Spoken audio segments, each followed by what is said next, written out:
अब तक के जांच में सेक्सुअल असॉल्ट कंफर्म नहीं हुआ है। बच्ची की सर्च हिस्ट्री में भी सुसाइड कैसे करे इस चीज का सर्च पाया गया है। 6 जनवरी को नीट की तैयारी कर रही छात्रा शंभू हॉस्टल के कमरे में बेहोश मिली है। हॉस्टल के कर्मचारी उसे हॉस्पिटल ले जाते हैं। एक हॉस्पिटल फिर तीसरे हॉस्पिटल में मौत हो जाती है। 6 जनवरी से 9 जनवरी तक चले इस घटनाक्रम में पुलिस सीन से गायब है। 3 दिन तक न हॉस्टल सेल हुआ, न कमरा, न बिस्तर, न कपड़े। कानून के जानकारों के अनुसार यही सबसे महत्वपूर्ण समय था जिसमें सबूत इकट्ठे किए जाते, लेकिन पुलिस सबसे सुस्त रही। थाना प्रभारी रोशनी कुमारी ने एक कहानी गढ़ी कि लड़की ने सुसाइड किया है। उसी कहानी को एसएसपी, एसपी और खुद एसएसपी भी आगे बढ़ाते रहे। भास्कर में छपी एक रिपोर्ट के अनुसार किसी एक अफसर की गलती नहीं है। बिहार के इस संवेदनशील मामले में 5 चेहरे जिनकी लापरवाही सामने आई है। इसमें थाना प्रभारी ने गलत रिपोर्ट दी, एसएसपी, एसपी ने उसे सुसाइड बता दिया और एसएसपी ने तो रेप से ही इनकार कर दिया। थाना प्रभारी के रूप में रोशनी कुमारी को 6 जनवरी को मिली सूचना को मेडिको लीगल केस मानना था। कानून में भी स्पष्ट है, यदि कोई छात्र संदिग्ध हालत में बेहोश मिलती है तो पुलिस को तत्काल मौके पर पहुंचकर कमरे को सील, हॉस्टल को सर्च और परिवार को सूचित करना होता है।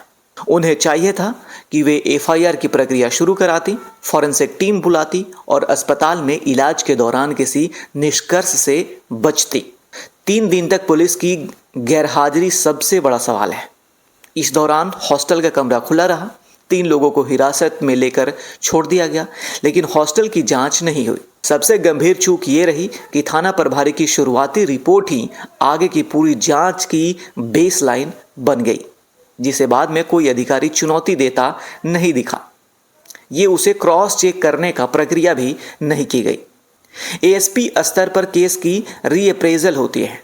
ये देखा जाता है कि क्या शुरुआती जांच में कोई एंगल छूटा तो नहीं है। उन्हें चाहिए था कि 6 और 9 जनवरी के पुलिस गैरहाजिरी पर सवाल उठाते और हॉस्टल की दोबारा जांच के आदेश देते। यही नहीं, नीट छात्रा का स्टेटमेंट भी लेना चाहिए था, जैसे उसके शरीर पर चोट कैसे लगी, प्राइवेट पार्ट में चोट है या नहीं। एएसपी अनुभव कुमार ने थाना प्रभारी की रिपोर्ट को ही आधार मान लिया। न कमरे की फॉरेंसिक जांच कराई, न नए सिरे से संदिग्धों को जोड़ा गया। ये वो टाइम था जहां केस को सही दिशा में मोड़ा जा सकता था, लेकिन कैजुअल अप्रोच से ही काम किया गया। ऐसा मान लिया गया कि मामला सुसाइड का है, दब जाएगा। एसपी स्तर पर किसी भी संवेदनशील केस में पोस्टमार्टम से पहले निष्कर्ष नहीं दिया जाता है। मीडिया ब्रीफिंग में संयम जरूरी होता है। यहाँ सीधे जजमेंट बयान आ गया कि रेप हुआ ही नहीं है। एसपी परिचय कुमार ने बिना पोस्टमार्टम रिपोर्ट के सीधे इसे सुसाइड बताया। नींद की गोली और मोबाइल सर्च की कहानी सामने आई। मेडिकल रिपोर्ट में उनकी सभी बातें उलट साबित हुई। बिना जांच के नीचे के अफसरों के रिपोर्ट पर भरोसा कर लिया। एसएसपी का काम अधीनस्थ अधिकारियों की रिपोर्ट को क्रॉस वेरीफाई करना होता है, खासकर तब जब मामला यौन शोषण जैसे मुद्दे से जुड़ा हो। एसएसपी ने भी यौन शोषण की संभावना को सीधे खारिज कर दिया। यह बयान तब आया जब मेडिकल बोर्ड की रिपोर्ट आई भी नहीं थी। पता नहीं कैसे एसएसपी ने किसी प्राइवेट डॉक्टर की रिपोर्ट पर भरोसा कर लिया। पोस्टमार्टम रिपोर्ट आने के बाद वही बयान पुलिस के लिए असहज सवाल बन गए। प्रारंभिक डॉक्टर की जिम्मेदारी होती है कि यदि संकेत अस्पष्ट हो तो रिपोर्ट रिजर्व रखी जाए। डॉक्टर को कानूनी निष्कर्ष नहीं देना चाहिए। हालांकि प्रभात मेमोरियल हॉस्पिटल के डॉक्टर ने रेप से इनकार किया, लेकिन शरीर पर चोट के निशान बताए थे। वो कैसे आए ये न तो पुलिस बताई और ना ही डॉक्टर। डॉक्टर सतीश ने जिस महिला डॉक्टर के आधार पर रिपोर्ट बताई, उसी की शुरुआती राय से पुलिस ने रेप की संभावना से इनकार कर दिया, जबकि पोस्टमार्टम ने जननांग पर चोट, टिश्यू ट्रामा और संघर्ष के निशान मिले हैं। यहीं से सवाल उठता है कि क्या शुरुआती मेडिकल जांच अधूरी थी और पुलिस जल्दीबाजी कर गई। पोस्टमार्टम में गर्दन, कंधे, चेस्ट पर नाखून के निशान और पीठ रगड़ने से नीली पड़ चुकी थी। लड़की ने बचने के लिए स्ट्रगल किया, आत्महत्या की थ्योरी से मेल नहीं खाती। पुलिस क्या कहती है? पुलिस का इस पे कहना है कि कोई रेप नहीं हुआ था।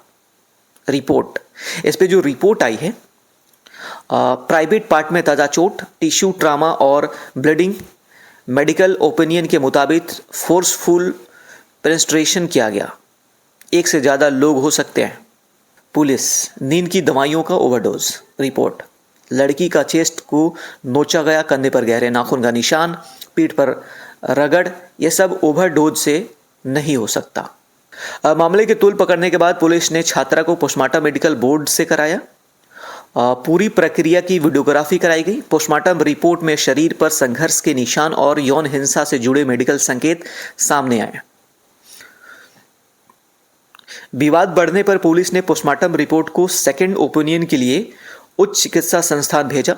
पुलिस का कहना है कि अंतिम निष्कर्ष विशेषज्ञों की राय के बाद की ही तय की जाएगी।